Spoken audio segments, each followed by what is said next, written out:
Hey, how you doing? And welcome to this week's Lessons of the Week. This week I did a session with a dog named Elvis. Really cool, about a 1.5-year hound mix that was just rescued from Best Friends in Utah. And the dog was flown over here to New Jersey, where it's been for the last 3 weeks or so. And dog is great, except for showing severe separation anxiety. Whenever the owner leaves, dog barks non-stop, will not take food, even bacon and steak, when the owner is away, and pants and gets all worked up. Obviously, any dog that won't take bacon or steak is pretty anxious to not eat the food. When she comes back, he will then eat the food comfortably. So that's a pretty anxious dog. In the meantime, the owner is very anxious because of this, and is beside herself with guilt and feeling bad. She's crying because this guy is so uncomfortable, and that anxiety is actually fueling Elvis's anxiety. So they're both kind of in this cycle where one of them is fueling the other's anxiety, and they're just going in circles. And she was getting kind of desperate, so I came over to try to help her out.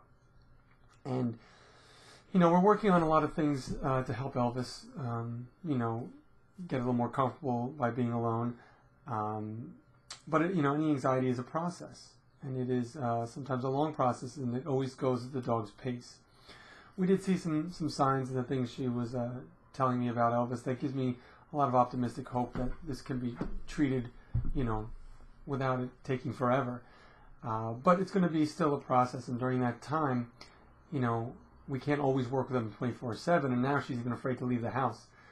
She's having people come over and just stay with him, and you can't sustain that for a long period of time. She's stopped going to the gym, stopped going to yoga classes, stopped doing everything personal just because she's afraid to leave Elvis for even a second.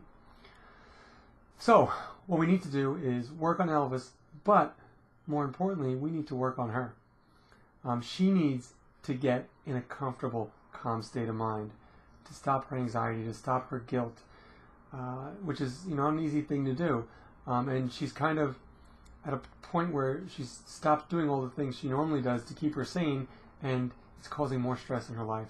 So we worked on half of my session just trying to work on the things we can do step by step to help Elvis feel more comfortable. Then the second half of it is all working with her to help her feel better about what we're doing and being okay with, yes, he is a little anxious, but she still has to go live her life. So my homework, in addition to the exercises I gave her to help Elvis out, it's go back to the gym, go back to yoga. There's things we can do to make Elvis feel as comfortable as possible, but he's going to be anxious while we're working with him. But she cannot stop everything she does. Stop taking care of herself while we're helping Elvis, because it could be a long process, and I need to keep her sane in the process. So she needs to go do the things she normally does to live her life, to have a life, do the things she needs to take care of herself, or else she'll never be able to take care of Elvis. And that's something a lot of times you don't see unless someone kind of points it out to you.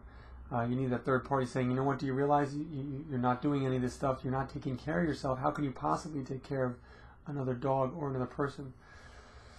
So the thing to learn from all this is, no matter what your issues are with your dog, you still have to take care of yourself first, because if you can't take care of yourself, you can take care of nobody else. That's why in an airplane they say, put your mask on first in case of an emergency before you give oxygen to a child or whoever's with you.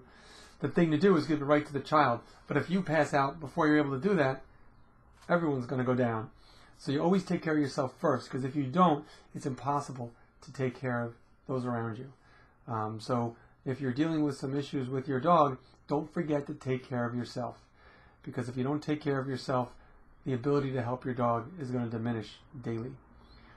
So I hope that helps, and I look forward to seeing you next week. Enjoy the day, enjoy the week, and remember, every day with your dog is a good day.